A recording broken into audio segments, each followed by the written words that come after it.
Welcome to our second Dragonblade Authors Unplugged Friday chat. We've got Carolyn Warfield this week with her release of The Wayward Son, which I have to tell you, I sing that song to myself like over and over again when I was setting up ads and things.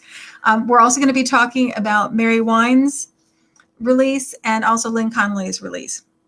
But let's go ahead and get started. Hopefully you guys have coffee or tea if it's the morning where you are, or lunch if you're on the East Coast. We're glad you're here to join us. So Carolyn, thanks for taking the time to talk. And I know it's morning where you are. I'm glad you were able to join us today. Can you tell us a little bit about your book? Oh, the book, yes. Trying to hone a book down to one sentence is difficult, but it's about going home. It's about fathers and sons, but it's mostly about this man who gets called home to a rural village after building a career elsewhere, and he does not want to get tied down. The last thing he wants is to get sucked back into this little town, and every page something else like little strings draws him in, most particularly the lady who is sitting on his land. We can talk about that in some detail if you want to, but when he turns up and she's standing there with a musket to fend off all invaders, he's totally intrigued. He's not put off at all. He's completely intrigued. She's been chasing out imposters. The thing was that the land was left to him and he didn't know it. So they've been waiting for 3 or 4 years for the heir to show up. He doesn't even know he's the heir when he first goes. He just stops by because he used to live there. And she comes out with a musket and chases him off. So that's how it starts. That's so cool. Some things need doing too. Well, she chased several other people off, but when he leaves, she realizes she's made a big mistake. She's pretty sure he's the one. Mm-hmm. He doesn't know it, but she does. I love the tagline of the book, the premise that she knows it can't be hers, but can she make him fall in love with it the way she does? She wants him to love the land, and he does not want to be a landowner. He's like, that old Earl can't make me into some kind of landed gentry just to suit himself. The Earl, by the way, is his birth father, his natural father. He grew up the son of the innkeeper, and he liked being the son of the innkeeper. He loved his dad, and he found out at 14 that his father, in fact, was not his father. Well, depends. Rob Benson would disagree with that. He said there's more to being a father than siring a child. But he got so upset he left at 14, and he's too proud to come back. But he's finally back and reconciling with his dad. You said you like to write about families and exploring family dynamics. I do. Is there some inspiration that something that drew you to that? Life with a capital L. I think we all come out of families and form families, and we carry around, no matter how wonderful our parents were, we all have baggage. Everybody has baggage. My own family, my family we came into is a mixed bag of adopted children, which makes for a very colorful family life. Let me tell you, you may think your children are all different until you've adopted kids. You have no idea how different human beings can be. So we're complicated, and I think family is complicated, and that's where our emotional dynamic comes from. So in fiction, I write from the standpoint of emotional dynamic. Someone came. Yes. Hello.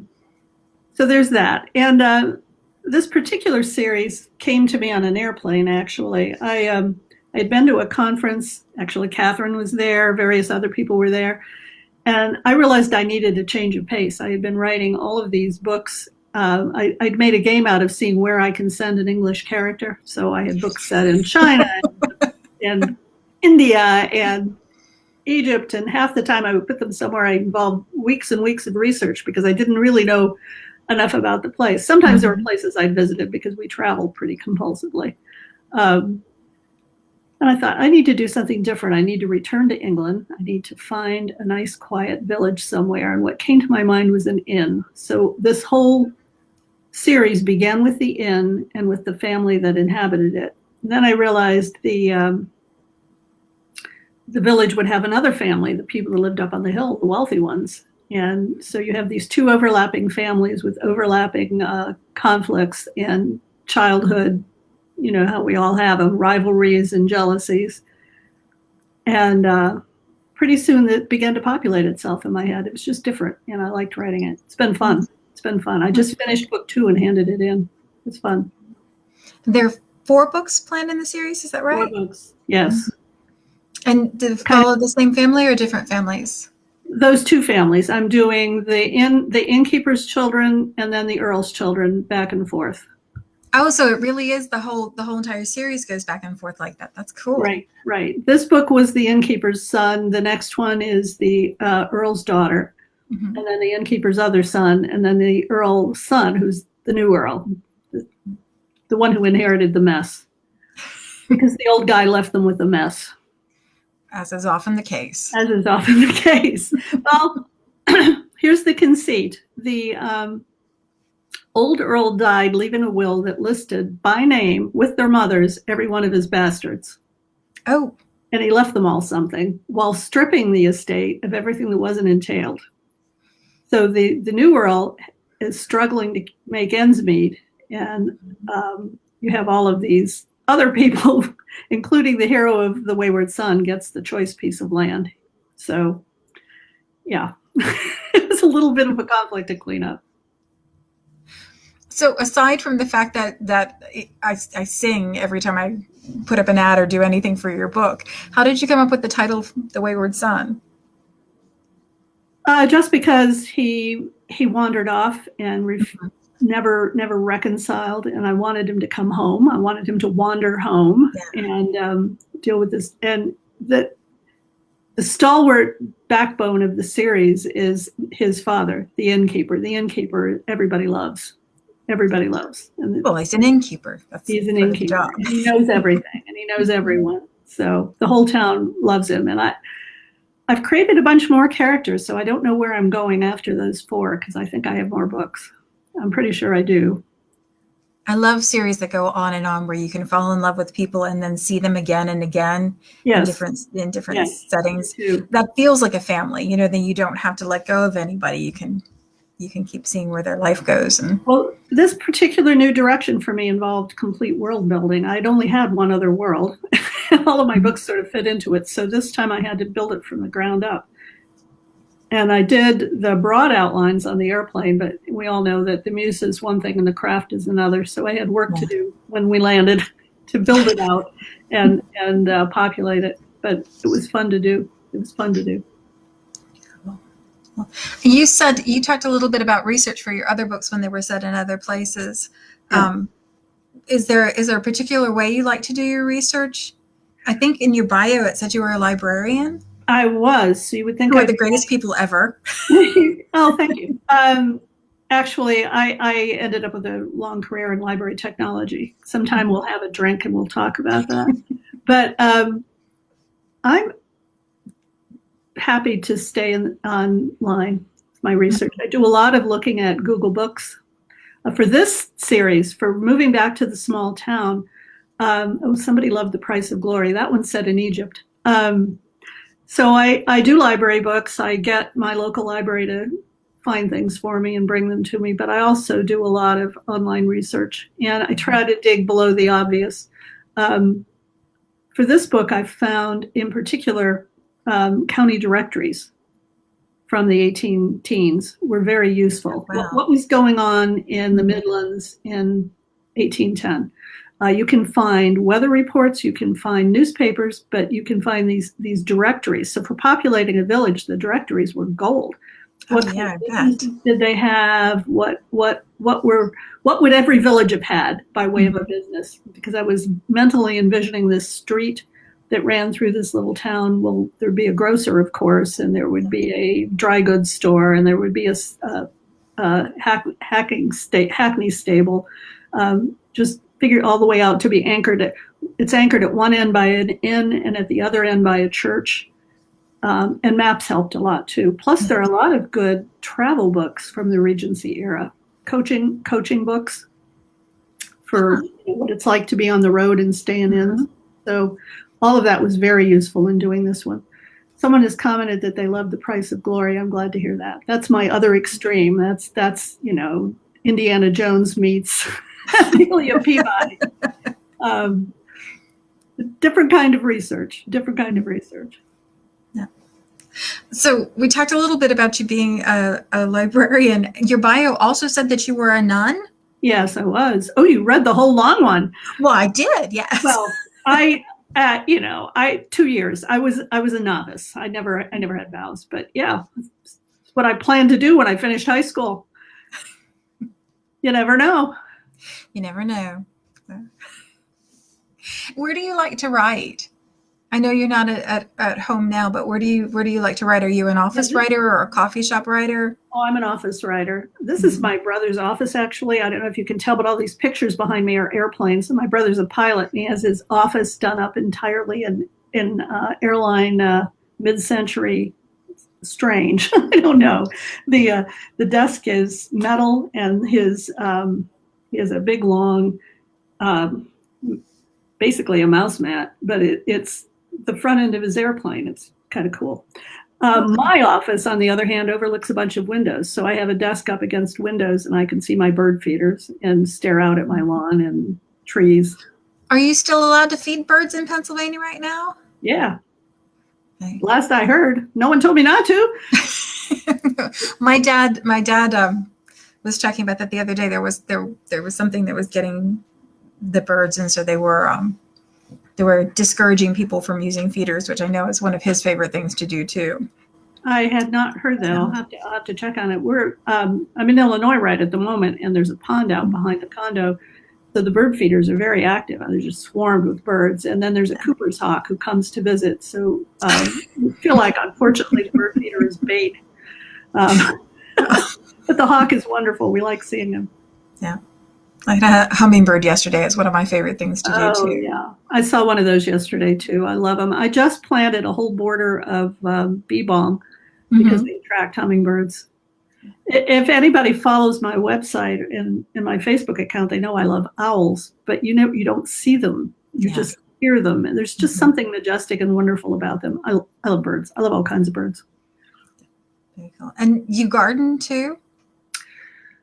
The big benefit of COVID is I did a lot of gardening. I typically am a public gardens girl. I love big flower gardens, but I'm not good at doing them. So I run over to Longwood periodically. I was gonna say Longwood's not that far from you. No, Longwood's not far away, and that's a magnificent garden. But when we travel, I've been to Versailles. I've been to the Vatican Gardens. That was amazing. Oh, wow. I've been to the incredible, the garden, I can't think of the name of it, in Vancouver. I mean, they're just wonderful public gardens. I do love them, but I'm not real good at doing the work. I'm an April gardener. Get it in the ground and forget it. I know it's springtime garden. There's nothing as optimistic as that. And then comes August. No weeds. You know? It's too hot to go out and weed. Oh. Yeah. Well, let me switch gears just for a minute. I'm sorry that Mary couldn't join us today. She had some health issues that are keeping her from being able to be here. But her book, The Highlanders Promise, released this week too. And I asked her a little bit ahead of time if she could tell me a little bit about what her inspiration was for it and what she, just give me a brief description of the book. And she said she wanted to take a little departure from something normal in the book, and that her heroine had done everything that was expected of her. And now she wanted to do what she wanted to do for herself to get a better life. I thought that was a really interesting idea. And she talked a little bit about researching. She got drawn in through the clothing. She had a lifelong love of the clothing of the era, and she started making historical garments. And when she started doing that, then she had to know who the people were that were going to live in the clothes and how they lived, so that it wasn't just putting people in costumes. So, do you ever think about the I know you talked about the about building the street where your book is set and the way people would live. Have you ever come across any interesting tidbits about how people lived in the time period that you're writing, or about what they ate or what they wore, or anything you don't think we would know necessarily? well, I found a wonderful recipe for Chelsea buns. I'm not a clothes person particularly. I'm more interested in the houses. I love the Georgian Townhouse website. I love looking at where the rooms are and how buildings are laid out. I think looking at how an inn is constructed, where the horses are, who comes in the front door, Yeah. where's the tap room, I'm more interested in that. I actually come at historical romance from the standpoint of history. My undergraduate degree is in history. I call it my hobby horse. As a reader, I read historical romance, but I also read historical fiction and historical mysteries and historical paranormal, and well, you get the idea. If it has history in it, I probably read it. Have you read the Chronicles of St. Mary's? No. Oh, I'll tell you about it later. Okay, good. Did you a book focus tip, on everybody? A book tip. Did you focus on a specific when you study history? Do you have to focus on a specific time period? And did you focus on something specific when you were getting your degree? I actually have a degree with a specialty in East Asian history, which I've only used once in my writing. The Unexpected Wife takes place over the run up to the First Opium War, and that was really exciting for me. I pulled out textbooks I hadn't looked at in years. And again, try to get down to actual people. So for that one, I was also looking at newspaper accounts. And meanwhile, back in Google Books, some of the chronicles and the reports from Parliament and that sort of thing. But yeah, that was fun to do. I liked that a lot. And also dealt with clothes in that one to some extent, because you have these English women parading around Macau in these hot clothes. And when the heroine goes to Canton, where she's not supposed to be, and they're hiding her because women aren't supposed to be there, these American whalers bring her Chinese clothes that they find in the marketplace. So that was kind of fun. Yeah. But it's still always form follows function, whether it's architecture or clothing. You know, it's like understanding why people did what they did makes it easier to understand what the things themselves are. So right. Well, the beauty of putting them in a place where they don't belong, or a foreign place, is they're wearing clothes that are inappropriate because they're designed for life in London, not for life in Macau. Yeah, and then you get to talk about both, right? You know, both what's missing and what is there, right? So you said you write in an office at a desk. I'm always amazed when people sit in armchairs with their laptops, because I want a desk in front of me when I do anything too. I don't like to juggle my laptop. Yeah. I have written in coffee shops. It can be done, and it depends on what I'm trying to do. You can edit in a coffee shop easily. I edit in a distracted environment if I can. I always play music when I edit. I play different music. I play soothing music when I write, and romantic piano music when I write. I play rock and roll when I edit because it keeps me moving. Does your soundtrack of music change from book to book when you're writing, or is it pretty much the same? Yes, I haven't really come up with an Ashmead playlist yet. My other books, absolutely. I wrote, Dangerous Secrets is set in Rome. I played the soundtrack to Captain Corelli's Mandolin a lot. Writing that one. The Price of Glory, I was playing the soundtrack to Lawrence of Arabia in the background through a lot of the scenes, because it was very motivating. So I do a lot of movie music. Well, that makes sense. The rock and roll while you're editing is interesting, but it makes sense because you have to kind of keep the pace moving. Yeah. Get up and dance when I get stuck. Come and sit back down. Oh, I made a mistake once. I bought myself one of those ball chairs, the great big round ones, because the second grade classroom at the school where my sons went had them in the classroom. I thought, well, that sounds like fun, and I sit all the time. So I got myself one. But if you have one of those great big ball chairs and you play music in the background, you inevitably bounce. And instead of becoming more productive, you become less productive. Yeah. And then there's also the middle-aged threat of falling thing too that I had to contend with too, because I was a little bit more exuberant. My mind was younger than my body was as far as the bouncing part, but I think my body's getting younger. My mind certainly is. My mind is absolutely getting younger. I've finally had to come up with a whole routine, and my routine involves starting the music.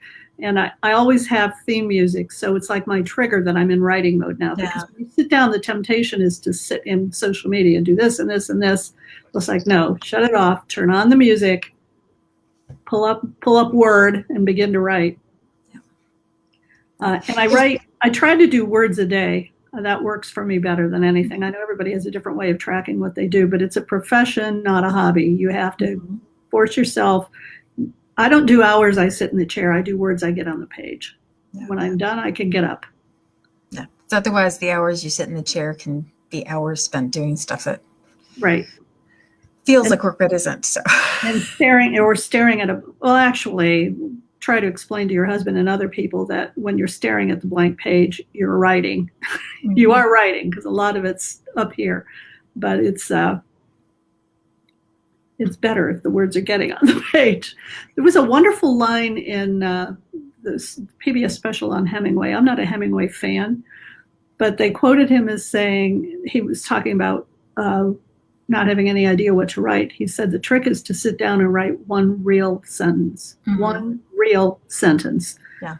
I thought, if I could start every day writing one real sentence, I'm probably good to go. I think that's a great way to look at it.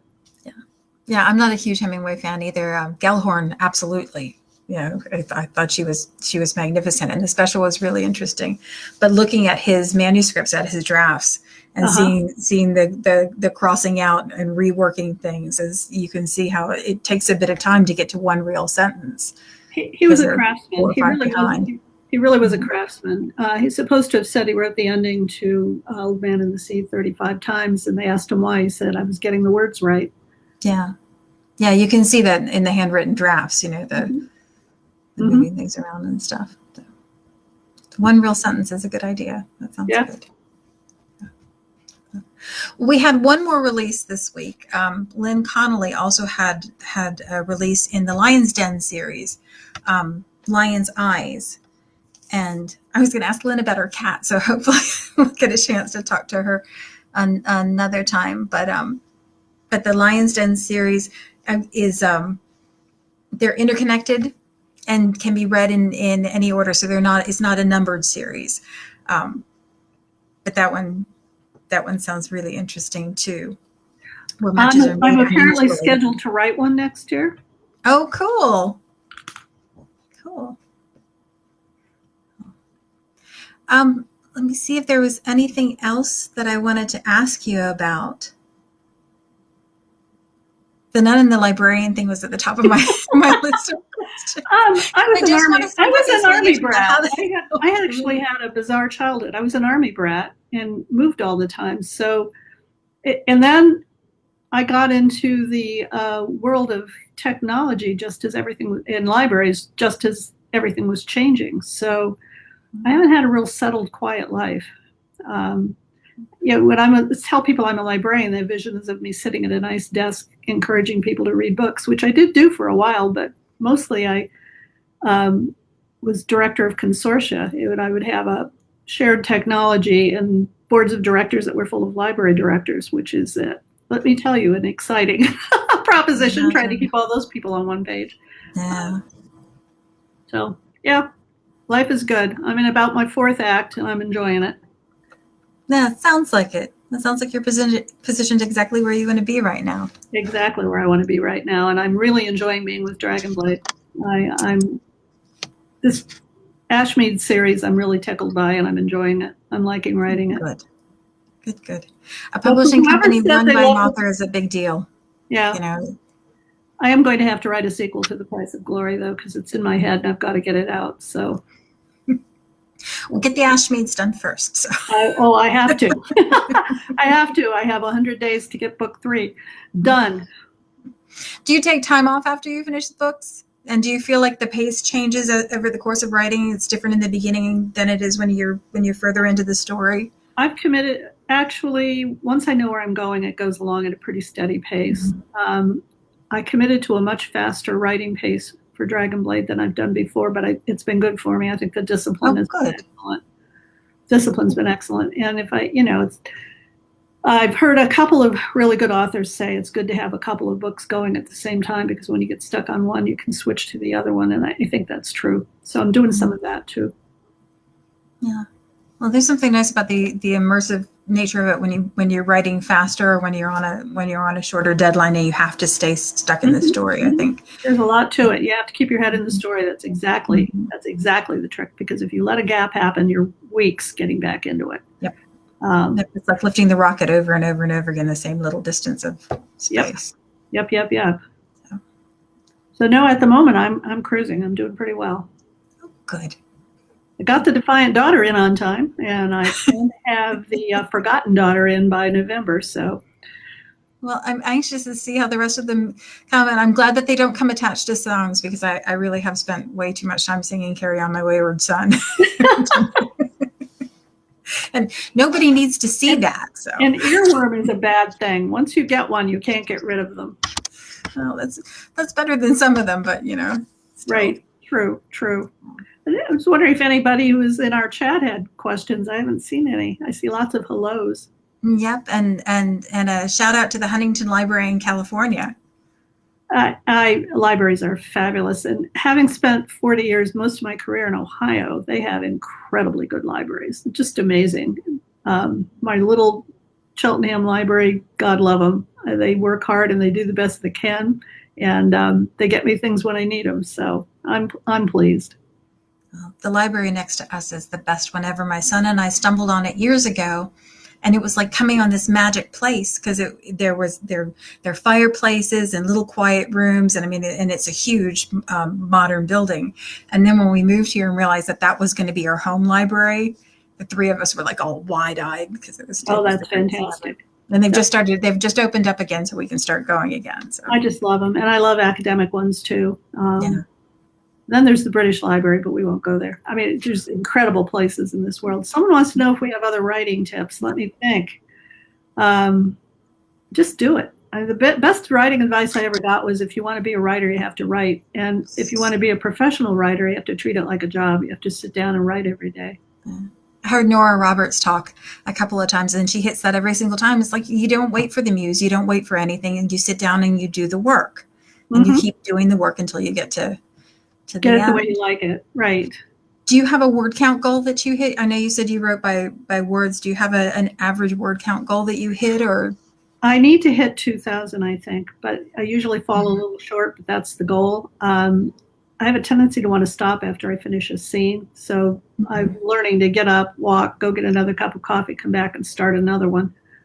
Do you have trouble when you get the hook? Yeah. Do you have trouble when you get to a point where you know what's going to happen, actually making yourself put it on the page? Because I think so much of writing is the discovery part of things, and then actually getting it done is a little different. I usually know where I'm going when I start a book. I almost always know the ending. I've never plunged down without knowing where it was going to end. Beginnings have to be rewritten periodically. That the old truism that the beginning is the hardest part is true. And I've heard people say they write it last. Well, I don't, because I'm a semi-pantser. I have a big outline in my head, but I have to just sit down and write. But then I often have to go back and whack scenes out, kill my babies. In The Defiant Daughter, I took 2 whole scenes out halfway through, because I knew that wasn't going to fly. What was one of the most surprising things I learned creating my stories? Oh my, probably the most surprising thing was that I learned that during the Regency era, the standing heirs to the Jacobite dynasty, Bonnie Prince Charlie was gone, and the heirs were the House of Savoy in Sardinia, in Italy, because they were descendants of his aunt. And while they had never staked a claim, Britain was viewing them with very great caution and keeping an eye on them, because they were the descendants of the Stuarts. That surprised me. How's that for one? that counts. I didn't think Sardinia was going to come up in the conversation, so that definitely counts. And Charlie's buried in St. Peter's Basilica. That was a surprise. Wasn't expecting to find him there. That's cool. See if there are any other questions. We're at about the end of our time. Nope. This was fun. It was great having you. It was unexpected, it just being the two of us, and I love that I had a chance to talk to you more in depth than I would have otherwise. So well, thanks this was great. For inviting me. This was fun. Thanks so much for taking the time to talk to us. For the rest of you who joined us, whether you're watching now or watching later, I'm going to drop the link to all the books in the comment section so you can find them. They're this week's Dragonblade releases, and Carolyn's book, The Wayward Son, and You Can Sing Along Too, is the first book in the Ashmead era. So you want to grab it now so that you're ready to follow along with the rest of the series. If you're interested in background on my books, my fan group is called Caroline Warfield's Fellow Travelers on Facebook, and I have character descriptions and place descriptions and book descriptions in the guide section. So go look at the guides in Caroline Warfield's Fellow Travelers. Fantastic. Is there somewhere on social media that you're particularly active that people could find you if they want to stay in touch? BookBub, Facebook, and my website. Okay, great. So, thank you, everyone. All right. Thanks so much for taking the time to talk to us, and we'll see you next week. Bye. Thanks, Caroline.